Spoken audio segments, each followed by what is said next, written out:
দুজন মানুষ একটা সময় ঠিক করেছিলেন একসাথে থাকবে, একটা সময় ভালো লাগছে না, থাকছে না, এবং আইনি পথে তারা সেপারেট হচ্ছে, অ্যাটলিস্ট মারামারি। ওপার বাংলার সেরা দুটি জুটি শুভশ্রীরও নাকি ডিভোর্স হয়ে গেছে।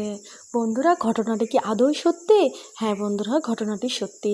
তিনি নিজে বলেছেন বিয়ে নাকি তার কাছে কোনো ব্যাপার না। বিয়ে করেছে, একসময় ভালো লেগেছিল, এখন ভালো লাগেনি, তাকে ডিভোর্স দিয়েছে। রাজের দোষ নাকি শুভশ্রীর দোষ? এদিকে তাদের কিন্তু ছেলে মেয়েও আছে। বেশ সুখেই ছিল তারা বিয়ের পরে। কি এমন ঘটে গেল তাদের মধ্যে যে তাদের হুটহাট করে ডিভোর্স হয়ে গেল? হ্যাঁ বন্ধুরা, এটাই শোনা যাচ্ছে। তিনি আরও নিজে মুখে বলেছে একসময় সে পছন্দ করে বিয়ে করেছিল তাকে, এখন তার ভালো লাগে না, তাই সে চলে গিয়েছে। অনেক সাধনার পরে কিন্তু তিনি রাজ গাঙ্গুলিকে বিয়ে করেছিলেন, তার স্বপ্ন পূরণ হয়েছিল। কিন্তু একই হয়ে গেল, উলটপালট হয়ে গেল সব কিছু। কেন ঘটলো এমন ঘটনা?